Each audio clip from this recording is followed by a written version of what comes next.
Gamers and game fans and members of the W Crew, it's I, your big pal John, here with another video. This one on a little bit of a different topic. I do still have more about Alan's comments from before because it was just a treasure trove of comments, but I do want to go into another viewer's submitted comment here, and this is from Tobiwan. Tobiwan knows Obi, I think, if I'm remembering off the top of my head, but for Tobiwan, first of all, thank you very much for the comment, and hello there. Since this comment is a bit of a little different topic here, I want to keep this one as a separate by itself video, but it's definitely related to a lot of the moves that Wizards of the Coast could do, and it's very related to Dungeons and Dragons and how it would relate to the OGL comment as well. So if you've enjoyed my past videos, you're going to enjoy this one too. And I'm going to take the comment in a little bit of a different direction at the end as well, so I hope you'll all stay around for that one too. For those that are new to the channel, hi, I'm John. I'd love it if you could subscribe. I'd love it if you could like the video, and please leave more comments for it. The more comments that you guys leave as to what types of content you would like to hear discussed about, the more that I can jump into and research those types of topics, because every time I've done it so far, I've learned a lot, and I hope that you guys have learned a lot too. So that would be very helpful to me, and hopefully helpful for you guys too. So let's jump right into it. I'll put the comment up here on the screen for a couple of seconds as well so that you guys can read through the comment and make sure that you understand it. But in brief, the question is the rumor true that Wizards of the Coast would be looking at creating their own MMORPG rather than licensing the Dungeons and Dragons content out to other game studios to make an MMORPG for them? Because the example used here in Tobiwan's comment, I'm just going to call you Obi from now on because you've earned the title. You can be called Obi as well. I'm going to use Obi's comment here as an example of an MMORPG that already exists under the Dungeons and Dragons field, and that's Neverwinter. Neverwinter is currently running strong. Toby's figures are very accurate here, and his comment that he's left as well. 2021 does appear to have been their most profitable year for a game that was created in, I believe, 2006 is when it was first released. That's huge news. Good on them for actually having a profitable year going forward. I think it's a pretty clear sign that this is why Wizards of the Coast thinks that their intellectual property is worth a lot. Even non-tabletop RPG games, so purely a video game that is licensed out to someone else, is also having their property grow as it's developed along as well. And the only comment that I would add is the $400 million figure that's used, to be clear, is not the annual figure. If that was how much money it was making per year, I guarantee Wizards of the Coast would shut that down right away and make their own MMORPG right now. They would release that immediately because that would be wild profits. That is the money that's estimated to have been generated by the game over its lifetime. I would imagine, since 2021 was their most profitable year, it would be safe to say that it was probably in the $40 to $50 million range based on the player base. That seems reasonable, and that's wildly profitable too. The first question would be, how much money is Wizards of the Coast getting from that licensing deal that they would have with the company that produces Neverwinter? And the answer for a deal of that size is probably a lot less than the licensing deal that they were offering under OGL 1.1. If they were talking to a small content creator that was just creating content for them, yeah, they want something like 25% of that. They want 100% of it if they can get it, but they would be satisfied with 25% if you're earning something less than $1 million per year. For a licensing deal this size, especially where they're doing a lot more than producing just content or using the content that Dungeons and Dragons already owns, they're producing an entire game, maintaining that game, doing troubleshooting. They're doing all of that in-house themselves. So what percentage of that money is going to Wizards of the Coast? Probably in the 2 to 5% range. Maybe as much as 10 if Wizards of the Coast had an amazingly good licensing deal for themselves. And Wizards of the Coast would be happy with that because it's free money. There's really no risk to Wizards of the Coast. Let's imagine a situation where Neverwinter is shut down and stops running today. Obviously, Wizards of the Coast doesn't get that money, but nothing happens to their intellectual property. They could turn around today and use that to make their own game right now about anything they want because they own the intellectual rights. The only thing stopping them from doing that today is, would it make them more money? So that's part of what we're going to explore here today as well. The first part of the question is, Would it be true that Wizards of the Coast, are the rumors true, basically, that Wizards of the Coast is looking at creating an MMORPG? I guarantee, and I don't like doing guarantees lightly, but I guarantee Wizards of the Coast is looking at the options to make an MMORPG. Of course they are. They would be stupid not to. And they're not acting like a stupid business. They're acting like a business that understands the value of what they have and maybe make some mistakes along the way, but they do act as though they sort of know what's going on a little bit here. Why would they want to make an MMORPG with Dungeons and Dragons? Well, for starters, I don't even think it's a rumor that they're looking at doing that. As an example, I'm going to pop up an article here. It'll be in the description on the video as well, but I'm going to pop an article up here as a screenshot, which is an Axios article from, I think it's from August of this year, but you'll see on the article as to when it was printed. August of last year, I should say, August of 2022. We're in 2023 already. That's amazing.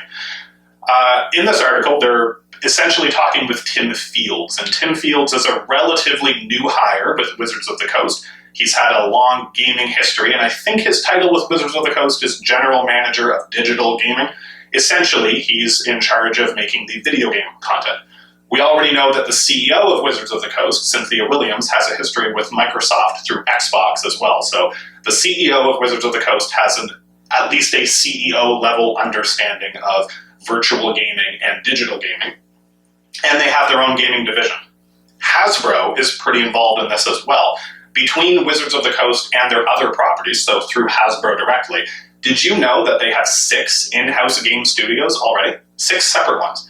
And the biggest one, or the one that I would want to draw the most attention to, is MTG Arena. So for Magic the Gathering players, you're already familiar with this. For those who are not Magic the Gathering players, Magic the Gathering is another Wizards of the Coast property. You're probably familiar with the trading card game. They have a relatively new online version of the game that attempts to emulate playing against an opponent with the cards. It tries to be as true to the card game as possible, with some other additional gameplay methods that are in there. It's more of a graphically friendly version to play, and it's all the way on mobile devices now, so you can play this on your computer, whether it's a Mac or a PC. You can also play it on most mobile devices, I believe, anything running on OS X or higher, and basically any Android device. Surprisingly, it actually does work on the mobile devices. I was hesitant in thinking about when that came out that it would just brick any device because it would overheat. It runs a lot better than I thought that it would. The important part is, unlike in their past history where they would have licensed most of that content out and then had another game developer develop the game on their behalf, this one they do entirely in-house. So Hasbro, and therefore Wizards of the Coast, is clearly moving to instead of licensing this content out to outside game developers, they're moving to have those game developers in-house themselves. That would be my first point of contention towards, are they going to develop their own MMORPG? The main point is, this would be in the pro column. Yes, they would be looking at developing their own types of video games, and an MMORPG would make a huge amount of sense. Would it be about Dungeons and Dragons content? Why not? It is already a proven concept. There are successful MMORPGs about Dungeons and Dragons content. Why accept a 2 to 5% cut of the pie when you could have 100% of the cut of the pie? There are a couple reasons that would be in the con column as well, and I want to address those here. But as a brief answer in a much longer discussion here, Toby, yes, I don't even think it's a rumor that they're looking at the possibility of creating an MMORPG. All the numbers you've proposed in your comment about the player base, how much revenue that could be for them, those are all in the pro column. All of those numbers seem very believable, and Wizards of the Coast would now, for close to the first time in its history, imagine that it could be a game development studio, and it would have as a division of that company itself a game development studio that could create something as robust and complete as an MMORPG. And if they had that, there is no better type of gaming system for revenue and profits for a company than a successful MMORPG. Why is that? Simple. It's a subscription base, and yes, they would definitely have a game where maybe there's some free-to-play options, sort of like on Neverwinter now. You can play the game for free, and then you have a pay-to-win model where you can essentially buy gear on the current MMORPG. My understanding, I haven't played Neverwinter myself, but I intend to, is that the Neverwinter game setup is likely to be a case where you could truly play the game for free. and you can buy equipment, but not the best equipment that's available in the game for money should you want to do that. So it's a lot faster if you have the money to buy the equipment, but you could complete every aspect of the game on your own by playing it as the free-to-play model. That it is possible to do it. It's not a theoretical free-to-play, but you actually could. Wizards of the Coast would not have as much interest in that. They would rather have a game similar to Magic the Gathering Arena, which is called free-to-play, is technically and legally free-to-play, but realistically, in order to create decks of cards that are going to compete with other players and allow you to play the game in its full nature, you're going to need to spend money on it. And the amount of money you spend varies. We can go into that type of analysis as well, but it is a model where you're going to have to buy some amount of cards to be able to compete at any level. They would be interested in developing an MMORPG that would have a monthly subscription model. And the reason for that is, A, they're already familiar with that through things like D&D 1. They do already have a subscription model where people pay a monthly fee to have access to content through Dungeons and Dragons. So they're familiar with the model. The second reason is, it is by a wide margin the easiest way to just sit back and let your intellectual property make money for you. It's even better than a licensing deal. And the reason for that is just some basic understanding of human nature. When you have a monthly fee that is, say, $20, I'm just making up a number, I don't know what it would be, but say it's $20 US. It's not an insignificant amount of money by any stretch. And remember that $20, if Wizards of the Coast had their own internal MMORPG that they've developed themselves, is almost all profit. The cost to maintain servers and to release patches and to do all of that work is there, but it's pretty negligible. It's maybe 10 or 20% of the total cost. It's shockingly low.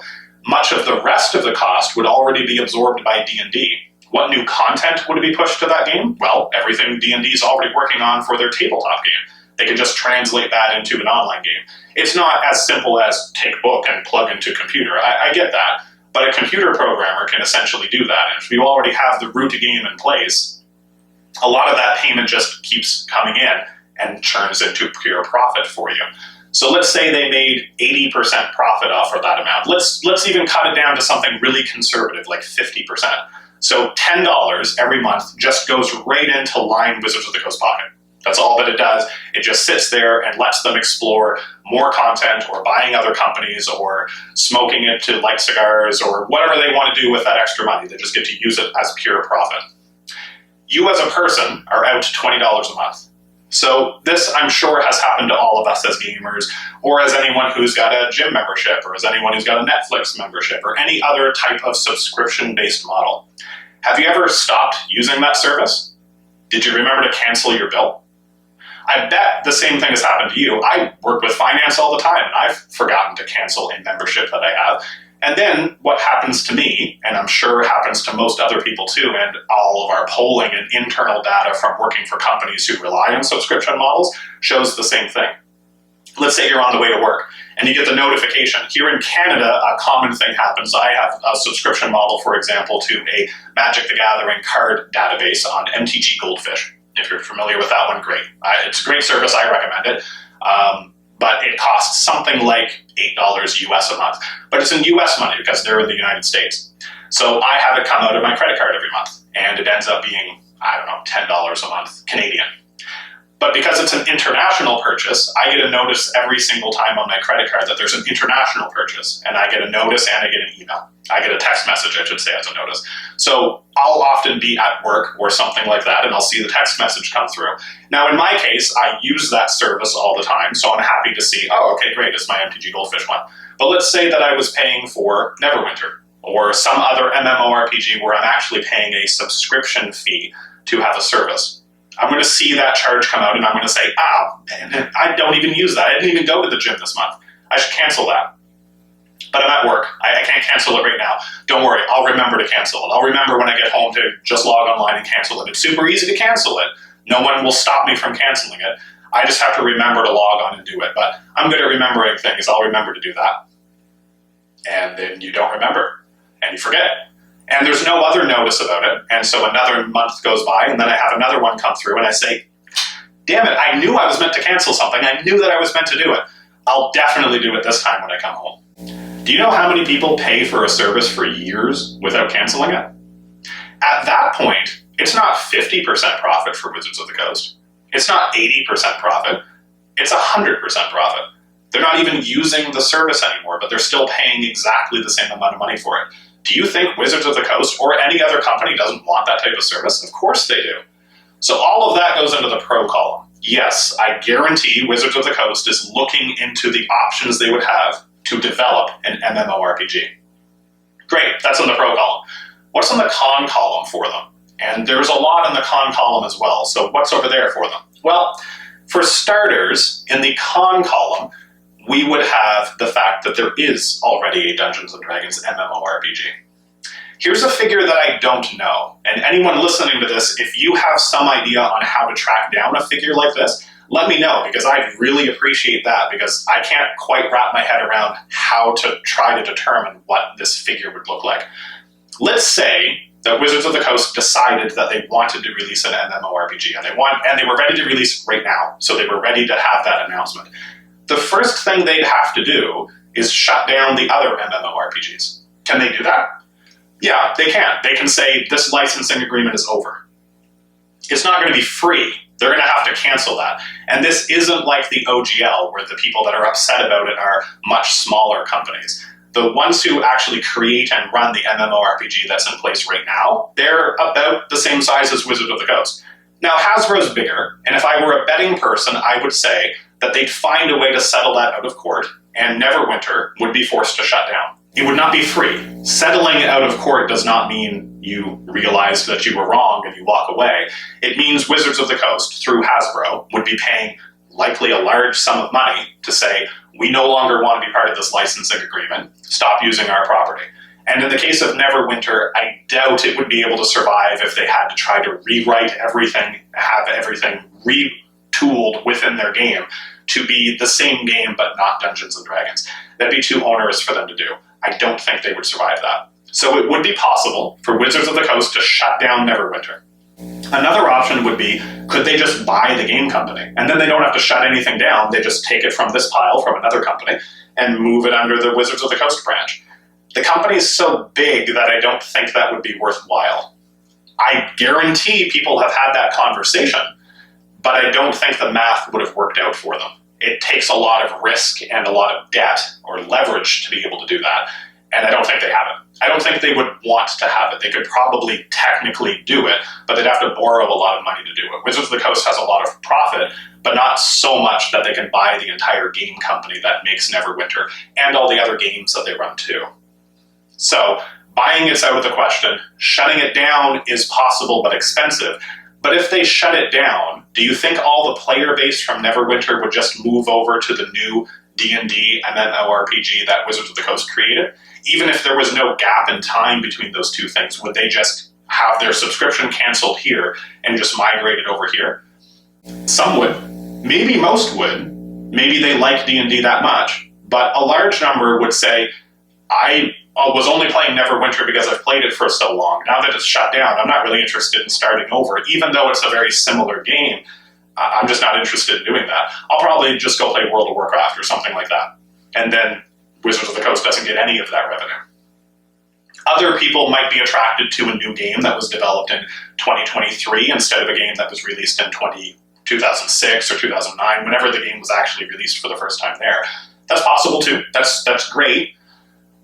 They would have a customer base and they would make some money from it, but it would take on a huge amount of debt and risk, regardless of how they want to do it, to release their own in-house MMORPG.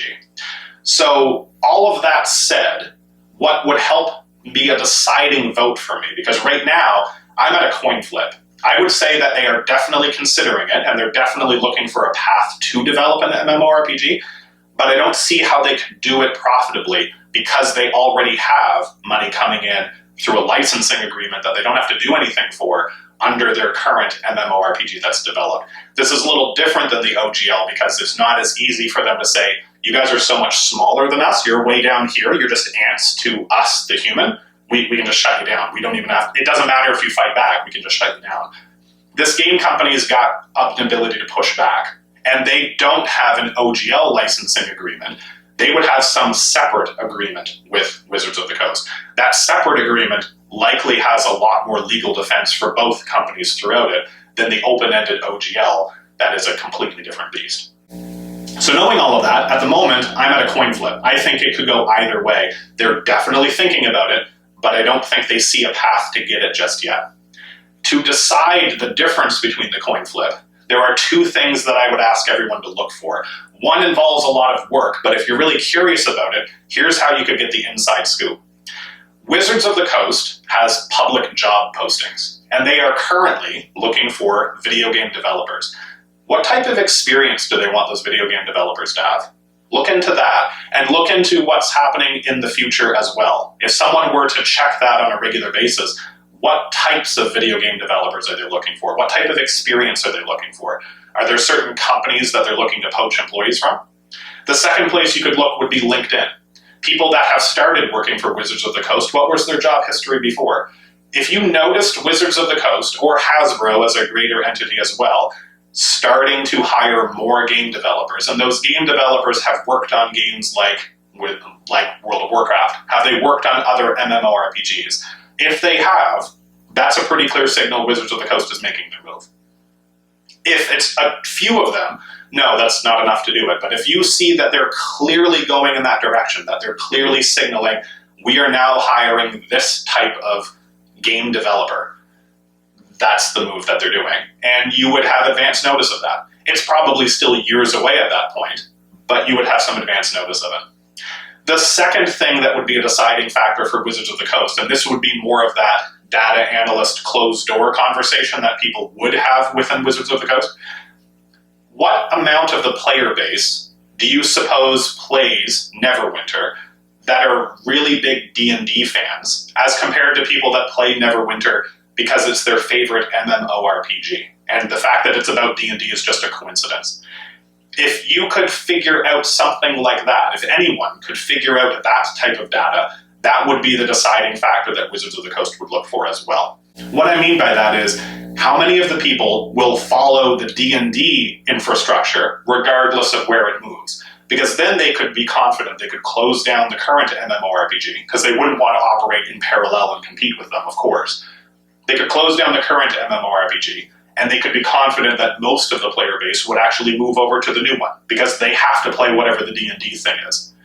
If they're just playing Neverwinter because they like Neverwinter, and the fact that it's D&D is just a coincidence for them, then they would never want to shut that down, because it would mean giving up all of their current licensing agreement that probably has some amount of payout due to the number of players in the game. Does that sort of make sense for how I would break that down? In short, and I do have another big piece to this video here as well that is a lot more speculative than what I've done so far, but I think will be a fun sort of add-on to the video and might be a bit more interesting for everyone here in terms of what I think Wizards of the Coast is going to do as well. And part of the reason that I want to do that is I think my answer is a bit of a cop-out here. In short, Tobiwan, what my answer is, I don't know, maybe. Like, they're definitely looking at it, but will they go for that move? If it financially makes sense, they will. How would I know it would financially make sense? I don't. I'm kind of guessing on that. I don't like a cop-out answer, so I will tell you something that I know Wizards of the Coast is developing, not because I have insider knowledge, but because they have to. And as soon as I explain the idea to you, I know that you see that they're going to try to do this as well. And the only difference would be, how far away is this? So here, I'm going to paint a scenario for you as well, because what I see them doing is not creating an MMORPG. I see them creating the first real virtual tabletop game. And I think that's what they're actually hiring all of the new game studios and developers for. They want to figure out how they can do that, and I think they're only a couple of years away. Here's what I mean. Let's imagine that you play Dungeons and Dragons, or Pathfinder, anything else. You play a tabletop role-playing game, okay? I'm going to stick with Dungeons and Dragons for this, but it could work for any other company, except they're all too small. They just can't possibly delve into this, but I know they want to as well. Let's say that you play Dungeons and Dragons, and I want you to imagine what it's like for you sitting around a table with your group of friends and with a dungeon master, and you're playing Dungeons and Dragons. You're playing the real tabletop game in person with a group of friends. Let's say that you have only one friend that you can regularly play with because everyone else has busy lives and they work different schedules and et cetera, et cetera, et cetera. But you've got one friend that you can play with reliably, okay? I'm going to call him Toby. Toby, you're my friend. You and me, we play Dungeons and Dragons every week now. Okay, sound good? You're a good friend. Thanks for playing Dungeons and Dragons with me, Toby. I want you to imagine this scenario for me for a minute. Toby, I don't know what you look like in real life or anything like that, and it doesn't really matter. When I sit down at the table and you look over at me, you see me on camera right now, but in the near future, when you look down at me and you're sitting at a table with me, I'm going to assume you're a Star Wars fan from your name. You know, in the prequels, it's more in the prequels, I think, that they elaborate on this idea. You've got the hologram people. So when they're going over with Anakin as to how he's not actually going to be, he's on the council, but he's not a Jedi Master, I think is how it works. I'm a little rusty on the movies, but whatever throws him into a rage, that really does the whole series of the movies that just makes him that upset about not getting that extra privileged position right away. With many of them, they're actually physically sitting in the room, but for many of the rest of them, they're sitting as a hologram. So, Toby, we don't live in the same city. I assume you're not in Halifax. Since we don't live in the same city, how are we sitting around at the same table? Well, that's easy. That technology already exists today. It's very expensive, but there is hologram technology. So you're looking over at me, and I'm sitting at the table with you. You might not even be sitting at a table, not a real-world table, but because of your virtual reality helmet, yes, you're sitting at a table, and I am sitting at the same table, even though we're in different countries or somewhere else in the world. It doesn't matter. We're sitting at the same table. And because of new 5G infrastructure, and because of great internet speeds that we have only recently started delving into, there's no latency. When I say, "Hi, Toby," and you say, "Hi, John," there's no delay. You hear it as though we're there in person. It's just real. Now, when you look over at me, you don't see a 6'4" white passing person as white passing, so you don't see that sitting down. You see an orc. Not, I'm wearing a costume. What you see sitting at the table is an orc. And when I talk, it's not my voice, it's my character's voice. There's no latency to this. When I talk into my headset, what you hear through your headset is my words live, but in an orc's voice. I'll do you one better. When I'm talking to you in the game, let's assume that I am speaking in the common tongue, because I've got my character set to speak in the common tongue. Then what you'll hear is presumably English. Let's assume we're both speaking English, right? However, I can also speak Orcish. I don't know if that's an official language in D&D. I hope it is. It would make sense if it is.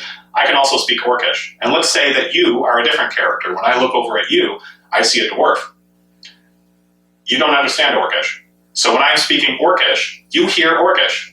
You don't understand Orcish because you don't understand it in real life. But your character hears Orcish when I'm speaking Orcish. You don't hear English. You don't have to pretend that you didn't understand my character. You literally won't understand my character. When I'm talking in character in my own language, you won't understand it. Maybe another player at the table, and that's the cool part, is maybe they're another player that we don't even know, because you could, under this system, have a possibility to be able to play a one-shot campaign with people that you don't know. You don't have to have a huge explanation about their character. You can look at their character and see them. You can hear their character and hear what their character sounds like. How can you do that? D&D could have all of that built into the system itself. There's another character who's also an orc. They just hear me in their preferred language. Let's assume English. All the other characters hear me speaking Orcish. They don't understand Orcish, so they hear intonality. And I don't mean you don't understand me at all. If I'm speaking as an orc and I'm shaking my hands like this and I'm speaking Orcish, you can see me doing that. You can see my character doing that. You can hear the tonality of my voice. It's just in a different language. The same way that if I was speaking Mandarin right now and you didn't understand Mandarin, you could still understand if I was angry or happy or sad. You might even know a few individual words. We could pantomime a few things and probably be able to explain something. Imagine that possibility. Suddenly, the rich languages of D&D come to life. You don't have to pretend or imagine. It's true to your senses. You hear the language or the lack of understanding through the language. You hear the voice that I put on. You hear the voice of my character. You hear the voice of different characters when I'm different characters. You don't hear John's voice. You hear Multhrak's voice, or whatever my orc is named. When you are speaking in Dwarven, it's a dwarf voice. I always imagine them as Scottish, like in Lord of the Rings, but maybe that's because I live in New Scotland. Either way, imagine that as start. We look over to the DM. The DM's Matthew Mercer. Is it really Matthew Mercer? As far as we know it is, even though our objective brain says it isn't. It's really an artificial intelligence. An artificial intelligence that can adapt on the fly. Have you played around with ChatGPT? I know that they have a pay model coming out from it, so I don't know if they still give away the free trial, but have you played around with ChatGPT? How fast can it answer your questions? Today, in its infancy, you can trick it, you can get it confused. What happens in 5 years? Because ChatGPT is getting better every single day. What happens when, maybe it's not Matthew Mercer, but I'm going to use him as an example. What happens when everyone's DM is Matthew Mercer? And it's not just Matthew Mercer, but it's Matthew Mercer on a powerful, modern gaming system. He's plugged into the system itself. Matthew Mercer's your DM. What happens when the DM, which is an AI, can take the feedback from us, the players, and say directly, great, what you see are mountains, now you see mountains.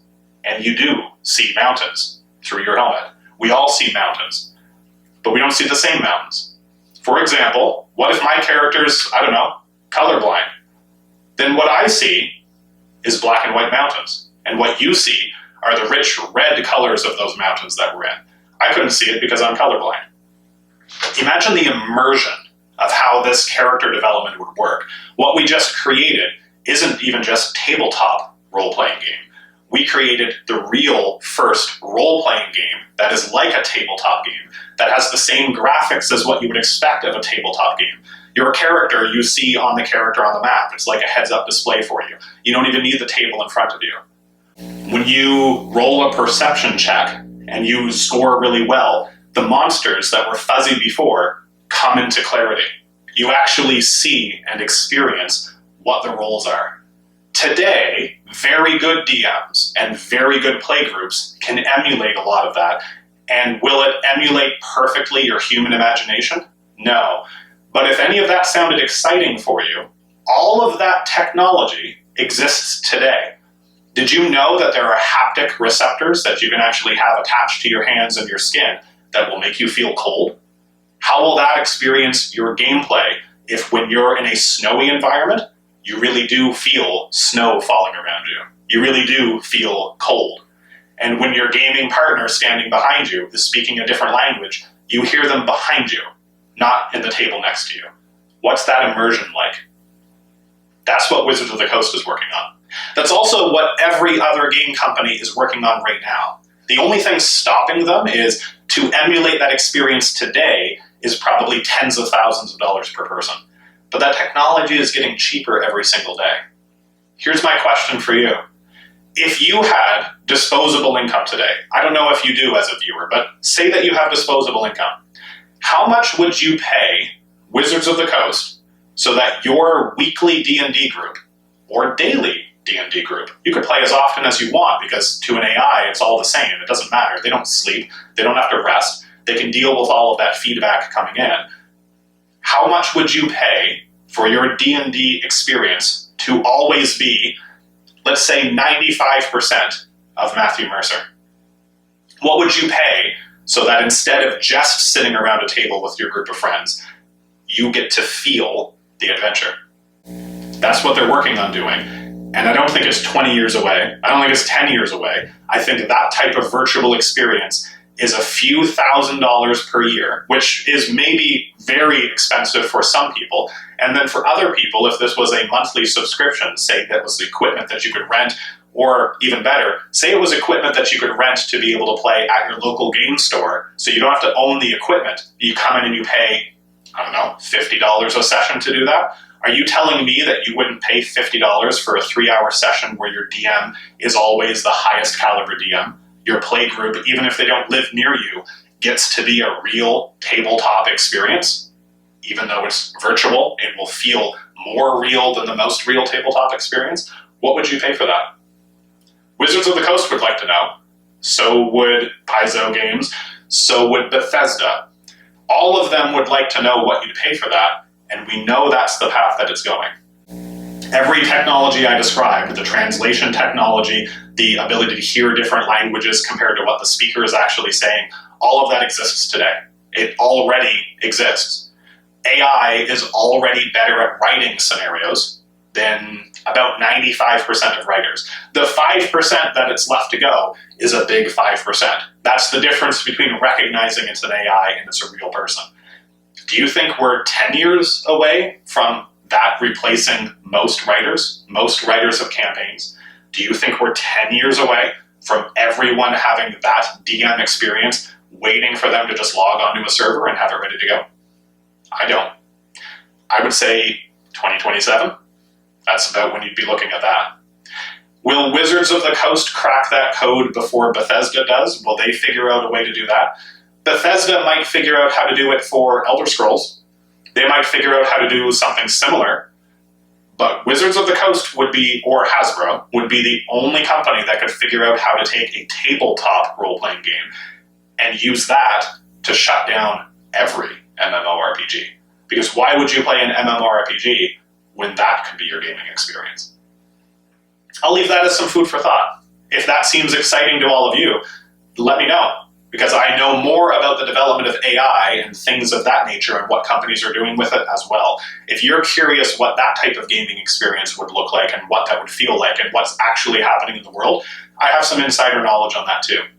Let me know if that's of interest to you, but in short, for your answer, Toby, that is essentially what I'm seeing, Tobiwan. That is what I think that they're moving towards. Will they take an MMORPG in the meantime? Yeah, they would if it makes financial sense. Eventually, though, I don't think you'll want to play an MMORPG. I think you'll want to play that tabletop role-playing game. Until then, this is John, signing off, and thanks again for your time.